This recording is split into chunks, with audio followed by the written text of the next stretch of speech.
Good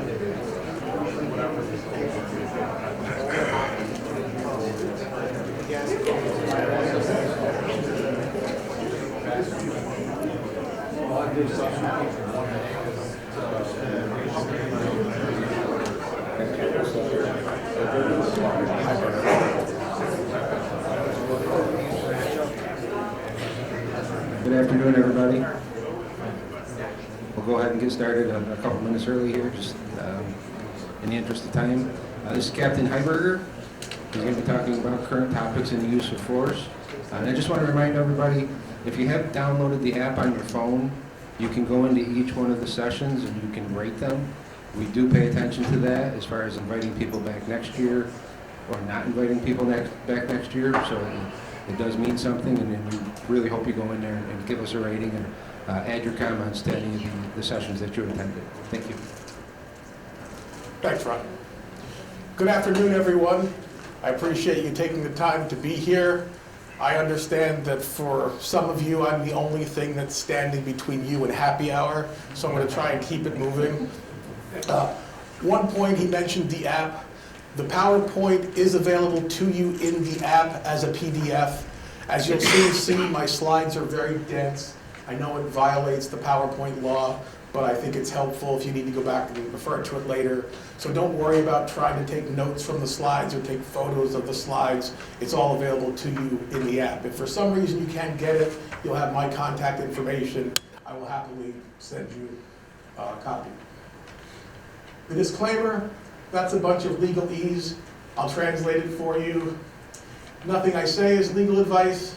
The handout is not legal advice. If you want legal advice, ask your lawyer, because that ain't me. That is me. If you were expecting an attractive female based on my first name, I'm sorry to disappoint you on both counts. But that's how we roll. Very briefly, I currently hold 2 fellowships, one at the Joseph F. Rice School of Law at the University of South Carolina, and the other with the Future Policing Institute. Prior to that, I served as an adjunct professor, mostly at Raven University in Bethlehem, Pennsylvania. I spent 5 years as a senior policy advisor with Rosenbaum and Associates, monitoring compliance for a federal Department of Justice settlement agreement, essentially consent decree monitoring. And prior to that, I was a police officer for 22 years, primarily in Bethlehem, Pennsylvania. I retired as a captain and the Professional Standards Division commander. So here's a proposition upon which we can all agree. You guys saw what I did there, right? Some did. All right. Policing changed on that date.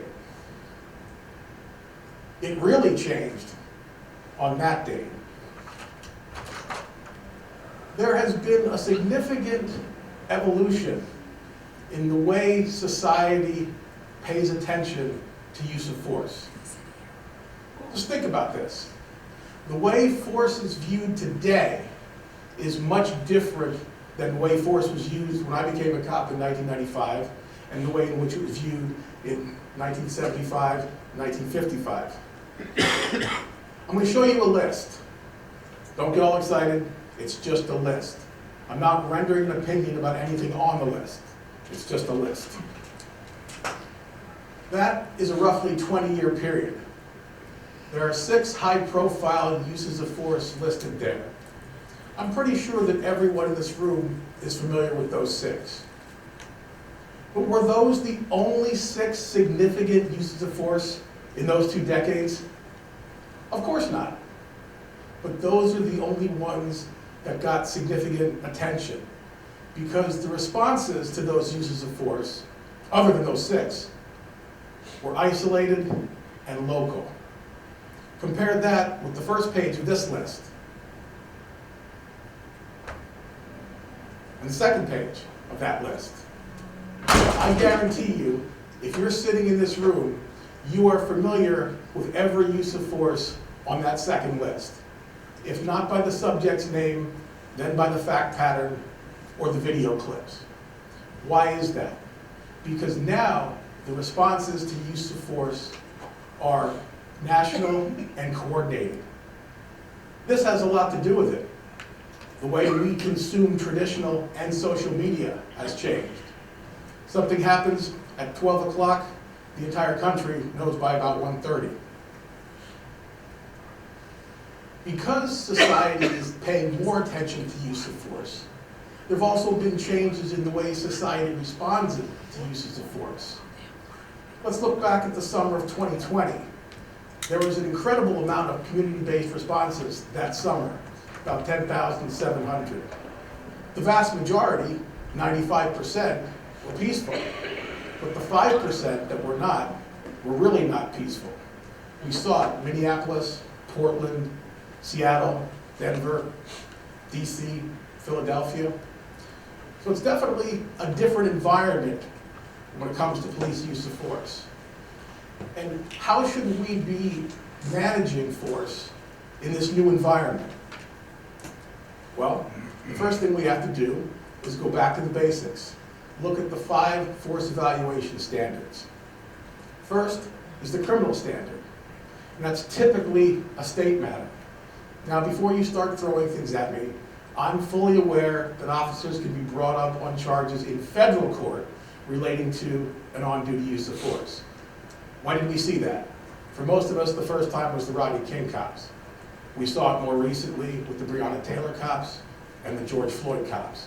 But typically, criminal prosecutions against police are brought in state court. Second standard is the constitutional standard. And again, that's typically a federal matter. Now, I understand that you can be rung up on constitutional claims in state court as well. However, that doesn't happen very often. Why not? 2 reasons. First, there's no cap on damages in federal court. Most states have a Tort Claims Act that tends to limit recovery to about $500,000. And most plaintiffs' attorneys aren't going to get out of bed for $500,000. Colorado changed their law, I believe in 2020, raised that to $3 million, which is a nice piece of change, but it's not $15 million, it's not $20 million. The other reason that plaintiffs often prefer to be in federal court is that there's a provision by which a prevailing plaintiff can move to have their attorney's fees paid. So those 2 reasons tend to bring most of the constitutional claims into federal court. Then there's the agency administrative standard, what we typically refer to in everyday conversation as the policy standard. Was that shooting in policy? Was it out of policy? Fourth, we have a community standard. The community standard is informal, and as you might think, it varies from place to place. How influential the community standard is depends on how responsive the elected officials are to community concerns. And last, there's an international standard. That doesn't get a whole lot of attention because, candidly, we're Americans, we really don't care how the rest of the world does it. But there is an international standard. I'm not making it up. There it is. If you're interested in learning more about these 5 different standards and the evaluation process under each of them, I recommend that book. So, have there been any recent changes to these standards? The international standard hasn't changed much, and again, it's not particularly influential in this country. There's been some changes to the constitutional standard, we'll talk about that in a moment, but nothing significant. The criminal law in some states has changed, so we'll classify that as a moderate evolution. And there has been significant change in agency standards and community standards. Well, let's go back and get some fundamental things out of the way. Let's talk about the use of deadly force in general. And in policing, we're talking about officer-involved shootings. Not to say that officers don't employ deadly force in other manners on occasion, but typically the vast result of officer-involved deaths involve shootings. So here's a thought. Take a moment and read that. I think that's profound.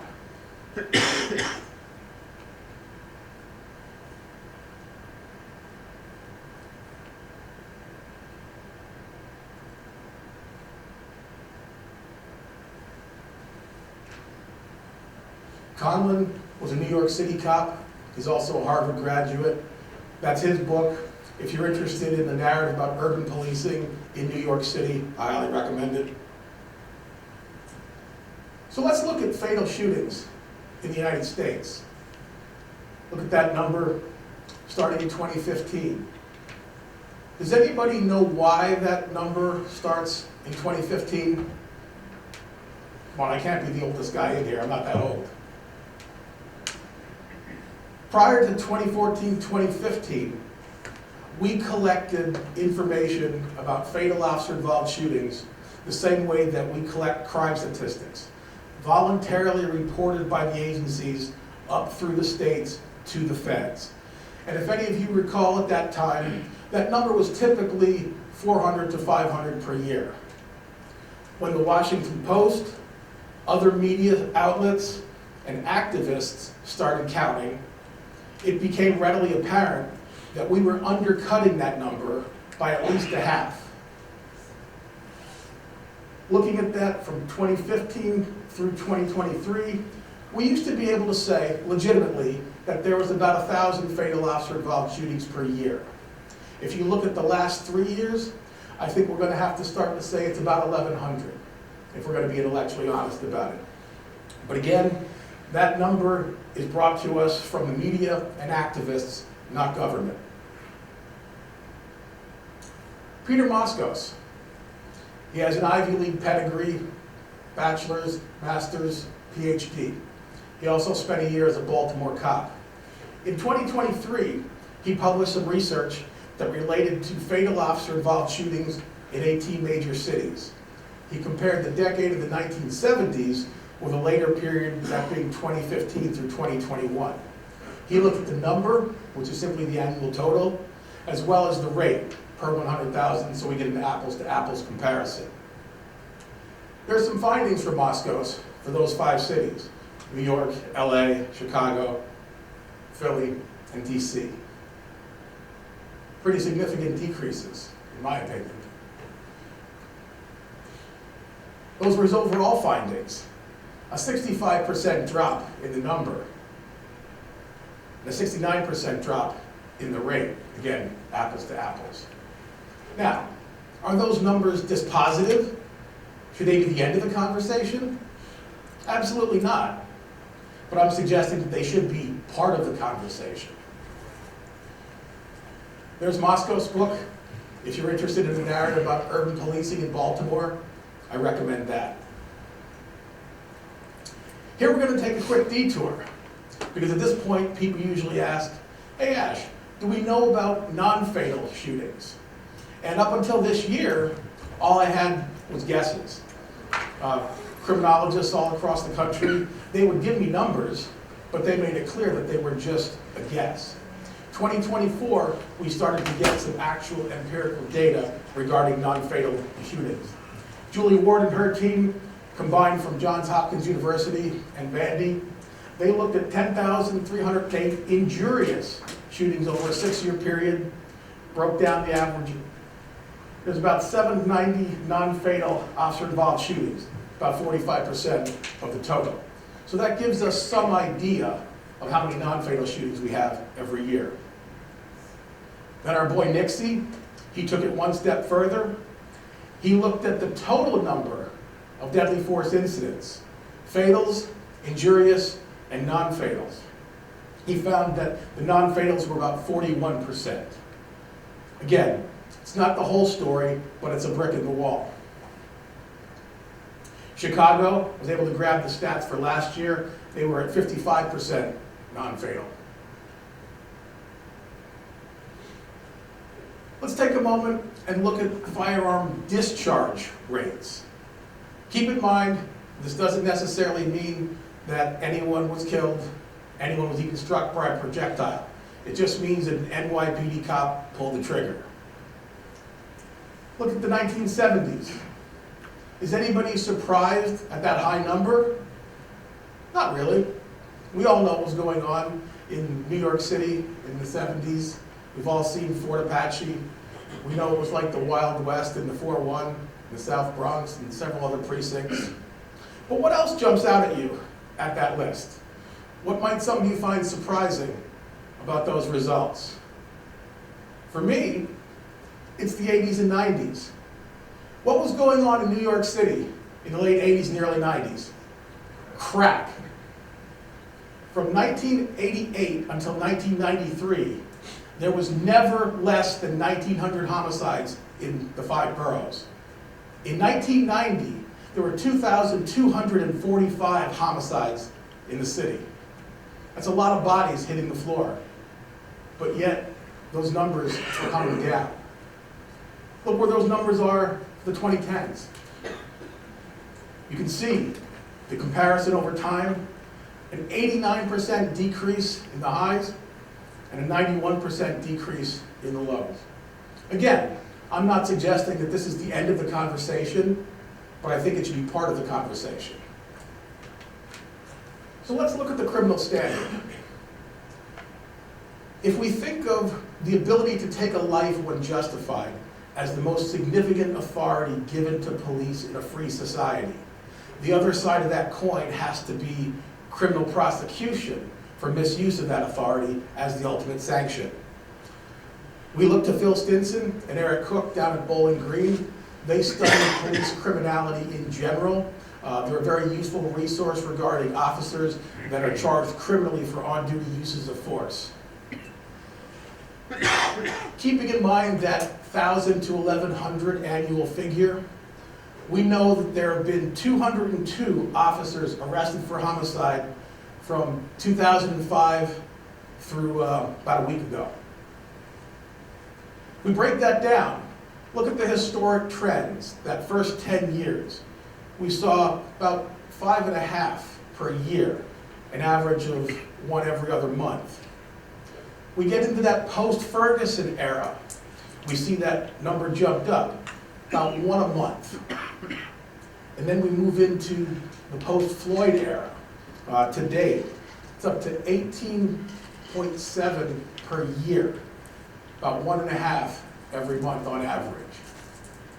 Now, I have a JD, not a PhD, I'm not a statistician, but I understand enough to realize that these numbers are not statistically significant because the sample size is so small. But from a policing perspective, I think those increases are very significant. It's a different world out there. Again, keeping in mind that 1,000 to 1,100 broken down by year, post-Ferguson, post-Floyd. Since 2005, here are the convictions, 62. That gets an asterisk because just because they were arrested for murder or manslaughter doesn't mean that was the ultimate crime that they were convicted of. We saw 35 convicted by juries, 25 pled guilty, most likely due to some type of negotiated plea. There was 1 officer who was convicted at a bench trial. I'm still trying to get more information about that. It took place between March of 21 and March of 22. Hasn't happened before then, hasn't happened since. Those are the crimes for which the officers were ultimately convicted. You can see the breakdown there.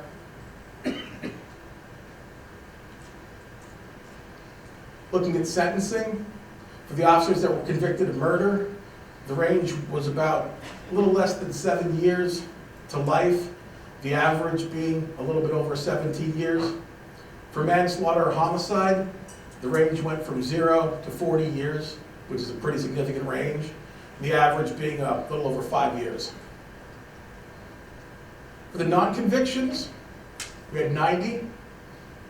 See the highest number by far, those 42 acquittals by jury, 21 prosecutorial dismissals, 14 judicial dismissals, 9 acquitted by the judge, 3 times the grand jury no billed, and 1 deferred adjudication. So, of those 202 officers that were charged, we're looking at 62 convictions, 90 non-convictions, and we've still got 50 in the pipe. Moving on to the constitutional standard. I know this is probably very familiar for the police officers, but we have a mixed crowd here, so we're just going to take a quick walk through there. Tennessee versus Garner, a 1985 United States Supreme Court case that dealt with deadly force as a seizure, its use applied to a fleeing suspect. And we all know that at that time, a seizure was defined as determination of movement through means intentionally applied. But what happened in Garner was, on a Thursday night, October 3rd, 1974, shortly after I turned 6, the Memphis police were called because a woman told them, "There's not anybody supposed to be at home next door. I hear glass breaking. I think there's a burglary." 2 Memphis officers respond. One goes to the front of the house, and the second officer, named Elton Hyman, goes around the side so he can see the backyard. Officer Hyman hears a door slam. He sees a figure running across the backyard, stopping at the base of a chain link fence. Officer Hyman illuminates the suspect with his flashlight. He can see his hands. He believes he is unarmed. He also estimates him to be 17 to 18 years old. Officer Hyman figures, probably correctly, if the suspect gets over the fence, he's going to got gone, and that's going to be the end of it. Officer Hyman issues verbal commands, police, halt. The suspect begins to climb the fence. Officer Hyman discharges his weapon, strikes the suspect in the back of the head, and 15-year-old Edward Garner dies on the operating table later that night. Now to us, in 2024, that sounds absolutely outrageous. But we have to keep in mind that in 1974, that shooting was legal under Tennessee state law and in compliance with Memphis Police Department policy. The case wound its way up through the Supreme Court, and we got a result. That is Elton Hyman after he retired from policing and became an ordained minister. Here's some language from Garner. Notwithstanding probable cause to seize a suspect, an officer may not always do so by killing him. The use of deadly force to prevent the escape of all felony suspects, whatever the circumstances, is constitutionally unreasonable. Here it's distilled down a little further. It is not better that all felony suspects die than they escape. Where the suspect poses no immediate threat to the officer and no threat to others, the harm resulting from failure to apprehend him does not justify the use of deadly force to do so. Put another way, perhaps more simply, we can't use deadly force to prevent escape of a fleeing suspect unless they present a significant threat to the officer or others. In other words, we cannot constitutionally use deadly force solely to prevent escape, and that remains the state of the law on this issue today. The United States Supreme Court addressed use of force again 4 years later in a case called Graham versus Connor. It addressed force generally within the context of an arrest, a stop, or other seizure. And again, at this time, a seizure was defined as a termination of movement through means intentionally applied. Graham gave us the concept of objective reasonableness. But let's take a quick walk through the facts. DeThorne Graham was a black man. He lived in Charlotte, North Carolina.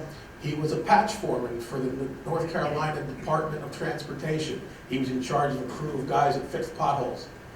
He was also a type 1 diabetic. On that Monday morning, November 12th, 1984, he was rebuilding the transmission in an old car on his property when he felt a diabetic episode coming on. He called a friend of his, William Berry, and asked Berry to drive him to a nearby Pilot convenience store so that he could get some food in him to counteract the diabetic episode. Now, Berry was a good friend. He took it quite seriously. He probably drove there a little faster than he should have, pulled into the lot rather abruptly, parked kind of haphazardly. Graham jumps out, runs into the convenience store, grabs a bottle of orange juice, sees that there's about 4 to 6 people in line, decides he can't wait, sets the orange juice on the counter, runs back outside, jumps in Berry's car, and asks Berry to take him to another friend's house. Berry backs out kind of abruptly, accelerates out of the lot, and takes off down the street. Now, with us having that backstory, it makes perfect sense. But if you are Charlotte Police Officer M.S. Connor, who incidentally was also black, if you saw that take place, what do you think you just saw? A robbery. Officer Connor stops Berry's car, That stop did not go well for Graham. Graham was bedridden for 5 weeks, and when he recovered, he brought a federal lawsuit. That's Graham. That's the Pilot Convenience Store. But with Graham, when the United States Supreme Court handed down its decision, they did something different. It was almost like a gift. Typically, when federal appellate courts rule on police use of force, it's a straight thumbs up or thumbs down. In Graham, the court essentially said, law enforcement, pay attention.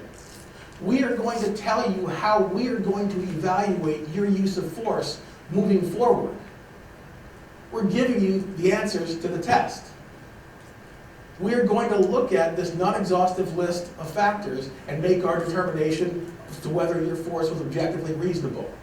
And those are the severity of the crime at issue, the threat to the safety of officer or others, and whether the suspect was actively resisting arrest or attempting to evade arrest by flight. Those are the Graham factors.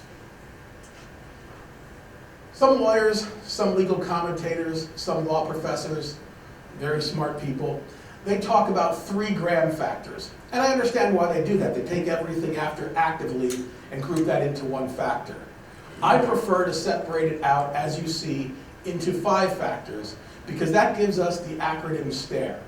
I didn't make it up, I can't take credit for it, but once I learned it, when I was a patrol cop, I started to use it.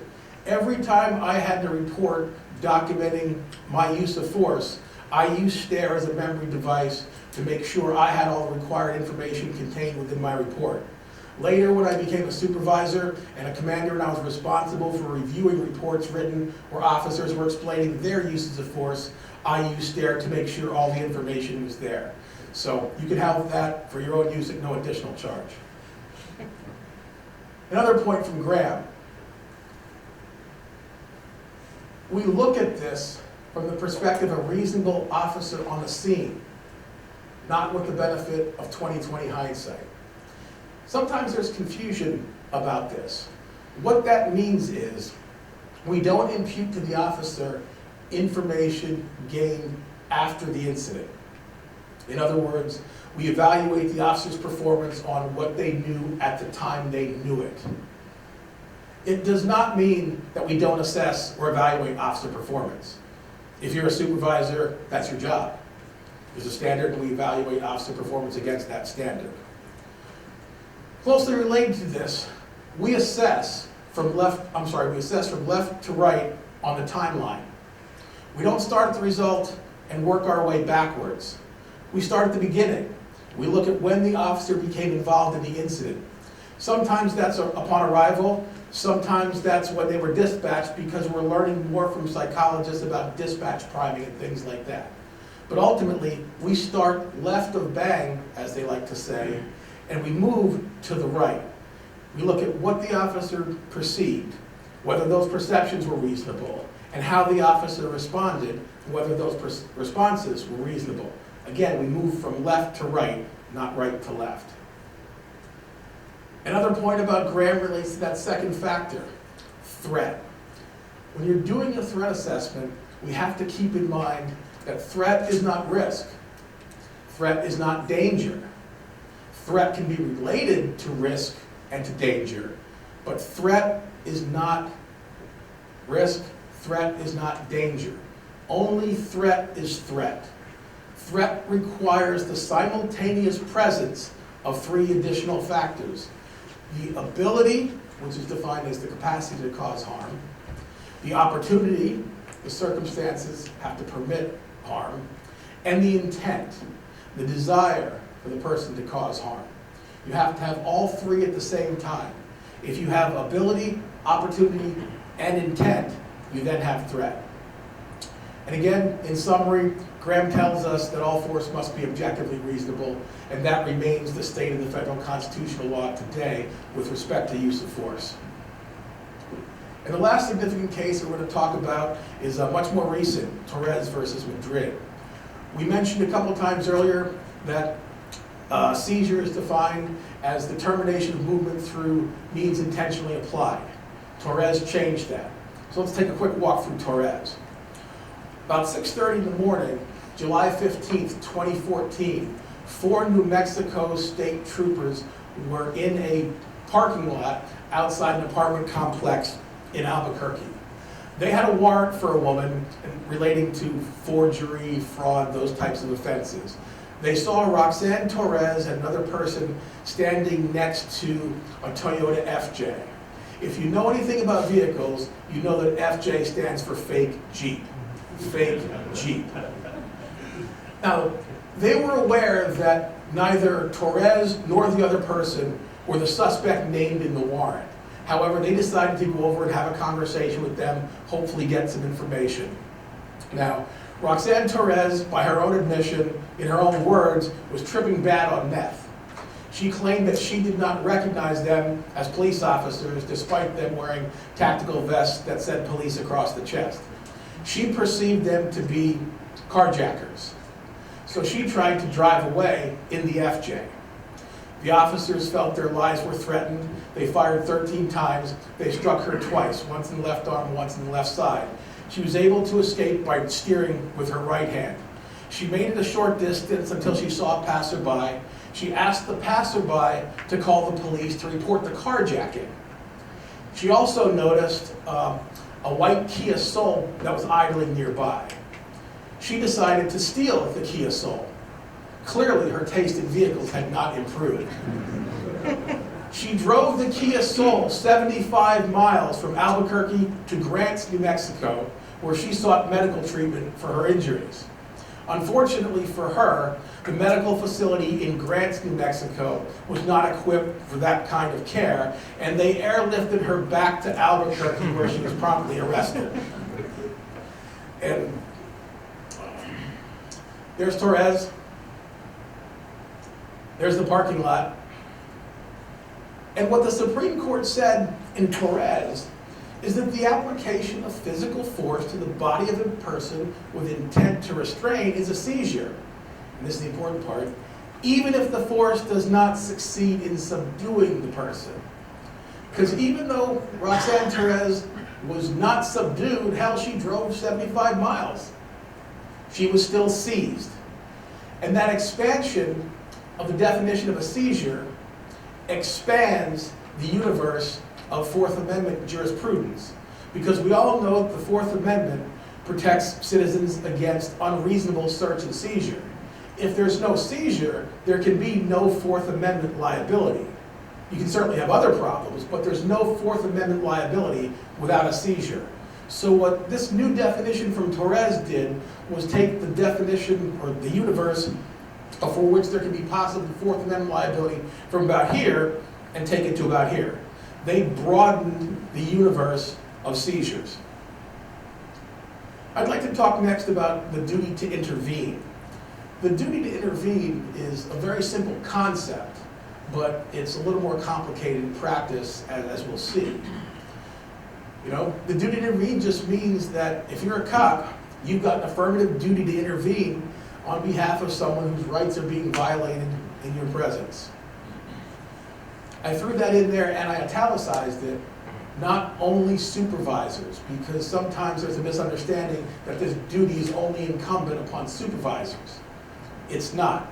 It's incumbent upon all officers. If you have a badge, you have the duty. And it goes without saying that if you don't act, you can be liable. United States Department of Justice takes this very seriously. Going back to February of 2019, they put that on their website. And you can read that at your leisure, but you can see that I bolded the word prosecuted. We're not talking about a disciplinary action where someone gets suspended or even terminated. We're not talking about a constitutional deprivation where an insurance carrier writes a check with a lot of zeros. We're talking about a police officer being prosecuted by an assistant United States attorney in federal court. Not a position in which any of us want to find ourselves. We don't want to be on that side of the V. July 6, 2020, the feds updated it. A little more information. But again, prosecute, bolded, so you know what we're talking about. And the interesting thing about the duty to intervene is, it's getting a lot of attention these days, post-Floyd, but it's not new. It is not new. We can go back to 2000, almost 25 years ago, to the 11th Circuit in Priester versus Riviera Beach. They were looking at a situation that happened in 1994, and they ruled that the duty to intervene was clearly established law then. And Priester, in 2000, they quoted their own precedent from '86. And you can read it again, it's just simply a restatement of the duty to intervene. But again, I've highlighted whether supervisory or not to make the point, to reiterate that it applies to all officers. And the 11th Circuit Bird quoted a 7th Circuit Bird from 1972. Again, just a restatement of the concept, but I bolded that the same responsibility must exist as to non-supervisory officers. So the Priester case, or the Priester court, basically said, hey, we're telling you in 2000 that you should have known in 94 because we told you in 86. And when we told you then, we used a reference from a case from 72. So what do we take from that? What do those numbers tell us? Well, the duty's been there for 50 years. This is just my personal opinion. Feel free to disagree with me. But if there was ever a day when an officer could say they were unaware of their duty to intervene, that day has long since passed. That day has long since passed. So how do they establish it? I think the clearest, most concise definition I found in a 7th Circuit jury instruction. Officer uses or is about to use excessive force. Second officer knew that it was happening or going to happen. Second officer had a realistic opportunity to intervene and failed to take reasonable steps. And then there has to be the subsequent harm, causation. So the realistic opportunity to intervene. My crystal ball's broken, but I think on this element, one likely significant factor is going to be the duration of the force. Is it a punch or a kick that probably shouldn't have happened, or is it a beatdown? I think that's going to be a factor that the courts weigh heavily. And the reasonable steps to intervene prong, I think the level of force is going to be very significant to that analysis. Are you supposed to put yourself in front of another officer's muzzle? Are you supposed to attempt to disarm another officer? What I'm envisioning is you see someone who's a little hot, you get them out of the situation, hey, we got them, we're done, this is over. That's kind of the way I see this going. But again, my crystal ball is broken. We saw that the two officers who were with with Officer Chauvin when he was killing George Floyd, they got rung up for failure to intervene. But how helpful is that? In my view, the Floyd case was an outlier, for which I'm eternally grateful. I hope we don't see that fact pattern again for another 100 years. So does it really help us understand? Does it help us wrap our minds around this duty to intervene? I don't think so. So where do we look to get more information about this? We look at Colorado. Because in 2020, as part of a police reform package, Colorado passed a state statute that criminalized the failure to intervene. They made it a misdemeanor, and they yanked your post certification. About a week later, in Loveland, two officers, Austin Hopp and Daria Jalali, they had an encounter with Karen Garner. She's 73 and suffers from dementia.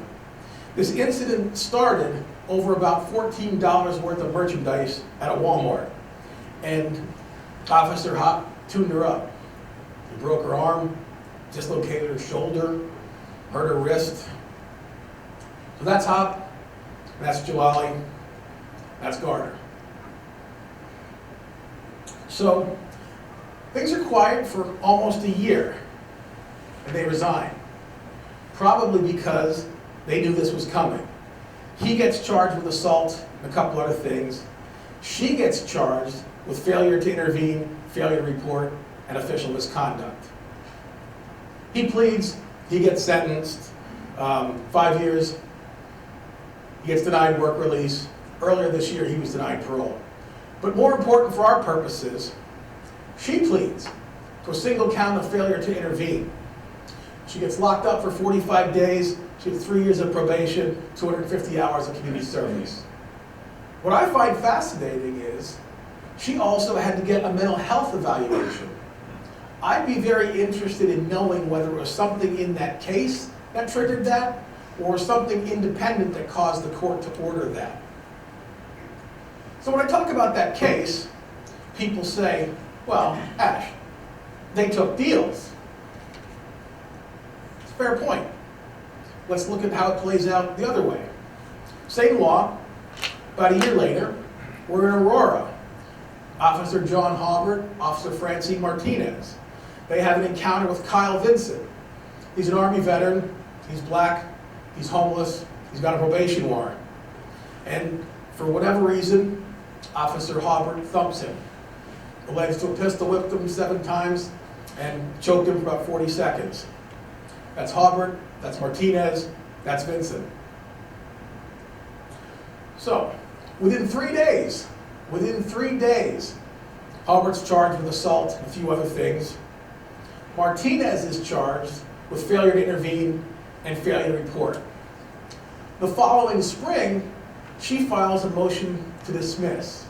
She argues it's a constitutional deprivation, the law is void for vagueness.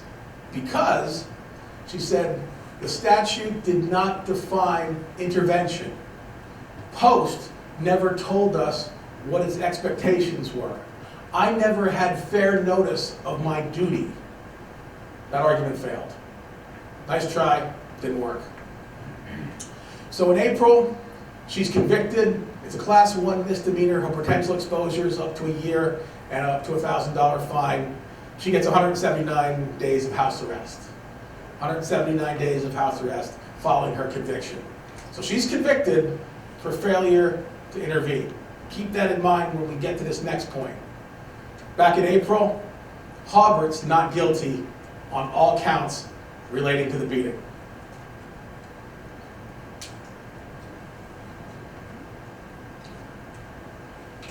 Case that's still going on in Colorado. Same law, back in June of 2022. Christian Glass, he's 22 years old, white male, some mental health issues. He's out driving one night, his truck leaves the road, he gets hung up on a rock, he calls 911 for help about 11:30. Officers show up, 7 officers from 5 jurisdictions. He's in a mental health crisis, and they talk to him for about an hour. They're negotiating with him, trying to get him out. The sergeant for the jurisdiction in which it occurred was off duty at home. The deputy called him, and the sergeant was able to access the body cam video. So he's on the phone. He's not there, but he's on the phone. After about an hour, the sergeant, for some reason, authorizes them to break the window. I'm not sure what was behind that decision, but that's what happened. The officers fired beanbags, they deployed a taser. Kid picks up a small knife, turns towards the officer, and then starts attempting to stab himself.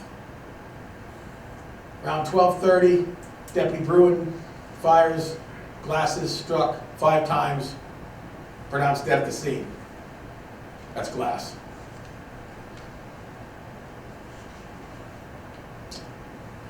The deputy and the sergeant get indicted and fired. No surprise the deputy gets charged with murder, a couple other things. The sergeant gets charged with failure to intervene, reckless endangerment, and negligent homicide. Negligent homicide. A little time goes on, civil case settles for $19 million. November 16th, 2023. That date is italicized because it's important. Sergeant pleads to the misdemeanor. He gets 2 years of probation and post yanks his license. In April, the deputy who shot is convicted of reckless endangerment. The jury hung on the other charges. That's Bune. That's the sergeant. Again, November 16th, 2023, the day the sergeant pled. 6 other officers at the scene were all charged with failure to intervene. Here are the officers and their agencies. That's Collins. That's Williams. That's Morrow. That's Harris and Lloyd. Benny, Collins, and Morrow are due in court for a status hearing on the 24th. I think that's next Tuesday. Lloyd is due in court November 8th, and Harris is due in February of next year. I couldn't find anything on the docket about Williams. So that case is ongoing. So what are we to do to get a handle on this duty to intervene? How can we take steps to ensure that our officers are equipped to carry out their responsibilities? Sounds almost funny to say, but we look to New Orleans. For those of us who are a certain age, you recall that New Orleans was a very troubled police department. They were under federal oversight for many years. But they came up with a peer intervention program called EPIC. It's an acronym for Ethical Policing is Courageous. Now, what I'm about to tell you is entirely my personal opinion. It's my perception. No one in New Orleans told me this. It's not written down anywhere in any of their materials. It's just my take on it. So take it for what it's worth. I think New Orleans realized that the average street cop is not going to stick their neck out with their peers for someone who's believed to be a gangbanger, a drug dealer, a this, a that, the other thing. So what New Orleans did was they shifted the focus. They said, don't worry about the suspect. That's over here. Let's move him to the side. If you see your brother or sister officer about to do something that could cost them their job or their freedom, don't you have enough loyalty to them to try and stop it? And framing the issue that way is how they got the buy-in in New Orleans. And it actually works. It's been very successful in New Orleans. Their emphasis is active bystandership. The tagline is Save Your Partner's Career. The website is there in case you'd like more information on it. Project ABLE. It's a project started at Georgetown Law School by adjunct professor Chrissy Lopez. She was a Department of Justice attorney who worked on the New Orleans consent decree. Jonathan Aroni was an attorney with the monitoring firm. What they did was they took the basic foundation of EPIC and they added some work from the noted psychologist Erwin Straub, and they came up with Project ABLE. Their goal is to offer 8 hours of active bystandership for law enforcement training to every officer in the country at no cost to the officer or the agency. They've done some great work, got a lot of officers trained, but there's a lot of cops in this country, so there's still a lot more work to be done with that. But there's the website if you'd like more information about Project ABLE. So keeping in mind that we're here today to talk about use of force, that remains our focus. But the duty to intervene applies to any constitutional deprivation, things like false arrest and unlawful detention. So I'll leave it to you to figure out the policy and training implications of that.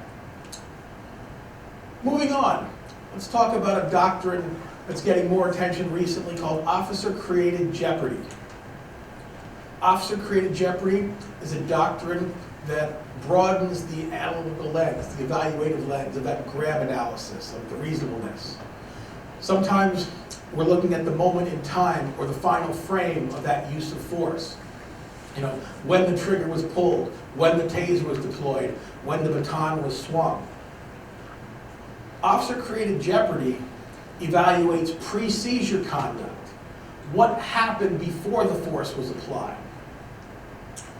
Cynthia Lee, over at GW Law School, she says officer-created jeopardy refers to situations in which police officers unwisely put themselves in danger and then use force to protect themselves. But here's the really interesting part. Officer-created jeopardy holds that if you use bad tactics or make a poor decision, that can render unreasonable an otherwise reasonable use of force. That's pretty significant. That's pretty significant. There are some examples. Seth Stoughton, one of the most highly regarded legal academics who writes about policing, he gives some examples there of what might be considered officer-created jeopardy. Cynthia Lee points out accurately that the circuits are split on the proper scope of the Graham analysis. There are some federal circuits that look only at the moment in time, only at that final frame.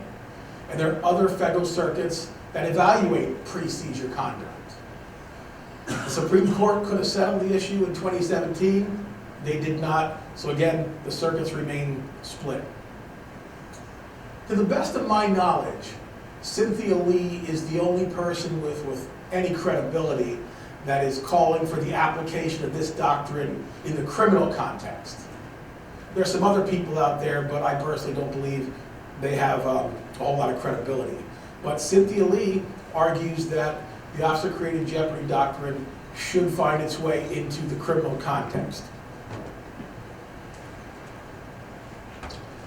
Once again, getting a lot of attention, but it's not new.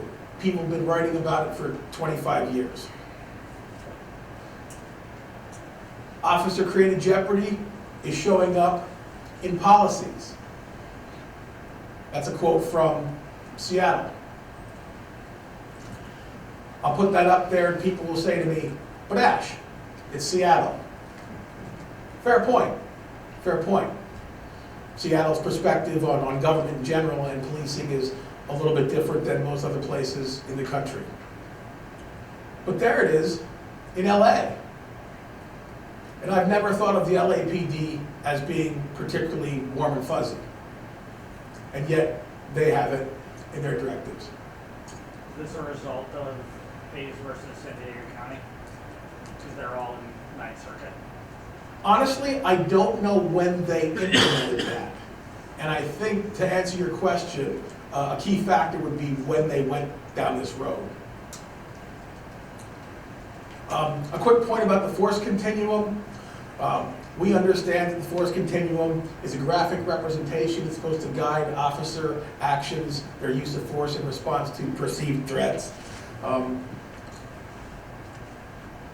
When the continuum came out, it was often represented in a ladder or a staircase. What's the problem with that? Yes. It can create the mistaken impression in young police trainees or people in the community, the mistaken belief that officers have to go through every step sequentially, which is not the case. So we've evolved into a circular continuum to better illustrate that the threat can come in at any level and the officer is able to respond at any reasonable level. My perspective, the force continuum should not be an absolute directive or policy. And I know that raises some eyebrows sometimes, but hear me out on this. Every one of these that I have looked at in my career, and it's probably about between 205 and 210 these days, every one of them has said, if someone is an assailant, if they are attacking the officer is justified in using an impact weapon against them. And that sounds pretty reasonable on the surface, right? But we have to think about outlier situations. Let's say you have a police officer, and he's male. He's 25 years old. He's 5'10", and he weighs 190 pounds. And let's say he's downtown in your community, and he's assigned to maintain order at some type of protest or march. Doesn't matter who it's in favor of, who it's against, what the topic is. There's just some protected First Amendment activity going on. And one of the people attending this event is female. She's 65 years old. To borrow a line from Rudy, she's 5 foot nothing and 100 and nothing. Her officer repeatedly asks her to remain on the sidewalk for her own safety and not to interfere with the vehicular traffic. At some point, she gets caught up in the heat of the moment. She's so excited that she starts to try and slap the officer. Now, technically, she's an assailant. And if you've adopted the force continuum as your policy, that officer is justified in doing that. However, in 2024, I don't want to be the chief of police or the training officer or the expert witness who's trying to explain why hitting her with a baton under those circumstances was objectively reasonable. And remember, objective reasonableness is the Graham standard, the current state of the constitutional law. So I think that the continuum should be a training tool, that we want to help officers understand what kind of force is likely to be found objectively reasonable in a similar situation. Along those same lines, let's talk about shooting to incapacitate. About 3 years ago, there was an article about a police department in Georgia that was adopting shoot to incapacitate training. The reference is there if you'd like to find the article. I'm just going to highlight some of the things. But this is challenging decades of police orthodoxy around the use of deadly force. The first of its kind in Georgia, and could well be a first in the nation, gives the officers the option to aim for the pelvic region, abdomen, legs, and arms of the threat. It's a break from generations of American law enforcement training. If I ever meet this journalist, first thing out of my mouth is going to be, "Sir, you are a master of understatement." A master of understatement. But what's your concern with this? Probably the same concern that I have. The limitation of human performance in critical situations. Let's talk about accuracy. In October of 2018, Donner and Popovich at Loyola, they wrote an article and did a deep dive, so we don't have to. We started looking at accuracy in the 70s, and your big departments had hit rates between 22, 52%. They looked at the Dallas Police Department from 2003 to 2017. During that period, Dallas lost cops. They went from about 3,600 to about 3,000. 231 officer-involved shootings, isolated 149 that were single officer or single suspect. They found 354 rounds were fired, 54% hit rate. They also found that one officer fired 23 rounds and all missed. And we chuckle about that, because it sounds kind of funny, until we stop and realize that's 23 projectiles that did not go where the officer intended. That's 23 projectiles being released out into the community. Some other things from the Dallas study. Again, we have to be cautious, very, very small sample size. We don't want to generalize too far. But they found black suspects were less likely to hit than whites. Non-white officers were less likely to be accurate. Daylight promoted accuracy, and more accurate when shooting at unarmed suspects. I guess that makes sense. It's a little different when it's a two-way range. Another good resource from RAND 2008, Rosker and his team, they looked at New York City. About 37,000 sworn officers. From 99 to 06, they had 1,332 discharges. And they broke it down, I think, in a very interesting way. They looked at distance. 7 yards or less, up close, 37%. You go out a little further, beyond 7 yards, that drops to 23%. As far as what was going on in the circumstances, when the bad guys aren't shooting back, they were hitting about 30%. When it's a two-way range, they're hitting 18%. Some other statistics from the end of 17, 44% for 17, 35% for 16. Chicago, they have about 11,000 sworn officers. Looking at that time period, about 54%. And then in 2023, they had 52%. Again, small sample size, shouldn't generalize too far. 80% of the subjects that were hit were black. Chicago's population, I know we can't go directly to population, but it's only about 30%. But interestingly, of the Chicago PD officers who fired, about 50% were black and Hispanic, and that tracks with the makeup of the Chicago Police Department in general, which is 45% black or Hispanic. There's an article there. I know we're getting close on time. You can read that at your leisure. Nothing too surprising. Physical exertion, kit, grip strength, basically saying training is good. So what I want to sum up there is that whether we're talking about police leaders, if we're talking about elected officials, community members, we have to be cognizant of the practical limits of human performance in high-stress situations.